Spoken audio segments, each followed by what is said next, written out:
na lang po, sir. Sir. Andyan na lang po, sir.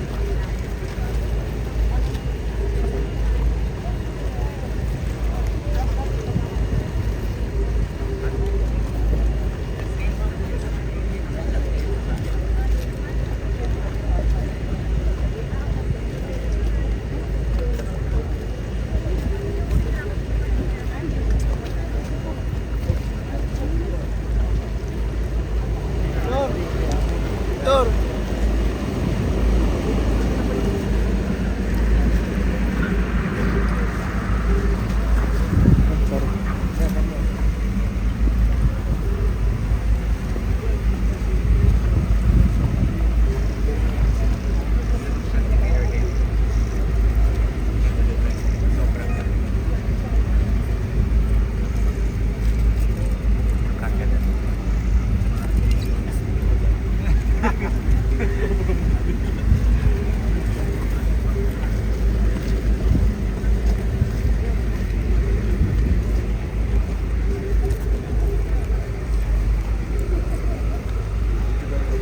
Bibigyan naman po ng bago si ID.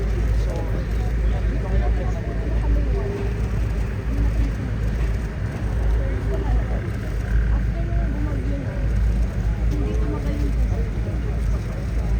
Opo, tagugan. Tuloy-tuloy po tayo. Wala na si Can we make the President of order to a part of the regular transport? Just na po tayo dun sa... Dito tayo sa pinracos yung test kanina. Dito na, sir. Ano na? Ito na. Si Raya.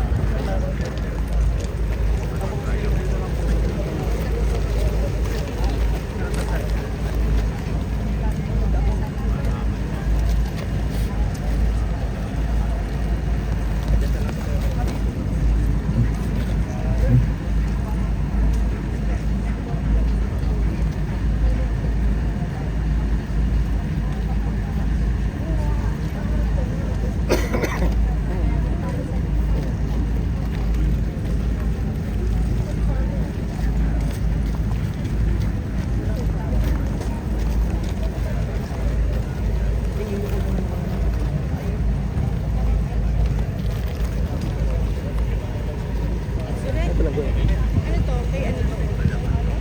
Sino? Nasaan yung ano? Meron tayo. Wala. Alam ko, ito lang ang may wala silang dalang fiber. Wala silang fiber. Walang namin alam may Pagitan kayo.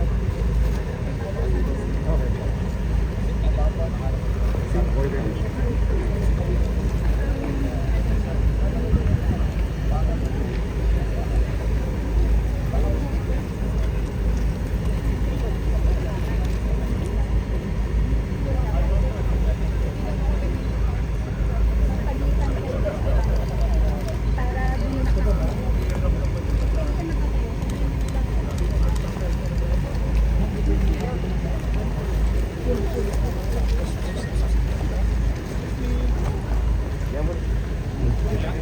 nakapagod.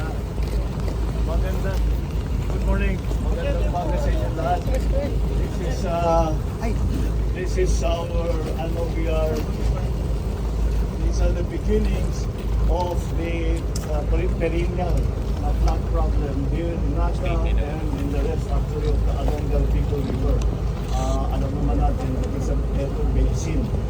At maraming mga construction, hindi lamang yung private sector construction, kundi ang pagpagawa nito ng mga iba't ibang yung linipat ang dinaanan ng tubig, kaya naging mas grabe. Isa pang bagay, yung siltation talaga ng gusto, kaya kung titignan ninyo, napakababaw na itong ilog na ito.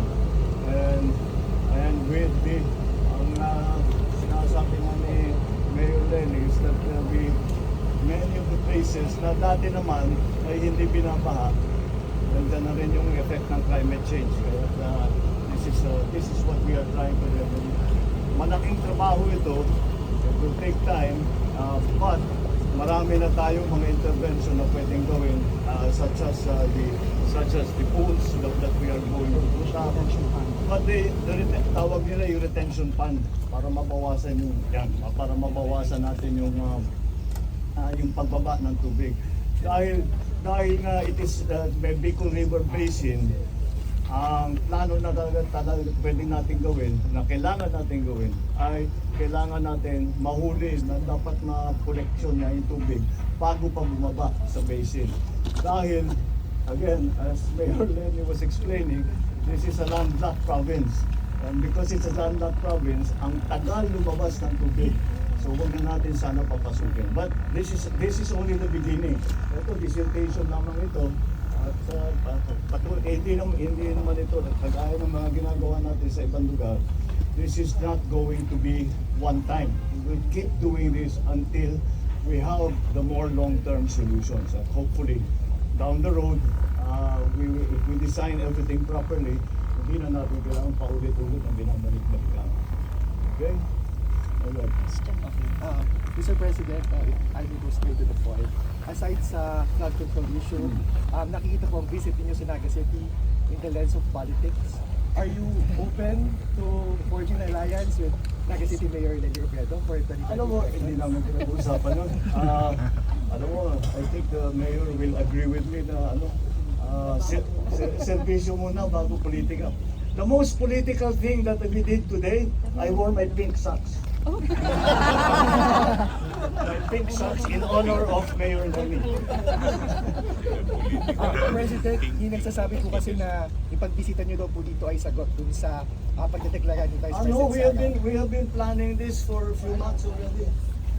Because talagang naging critical ito, especially with the storms that came in.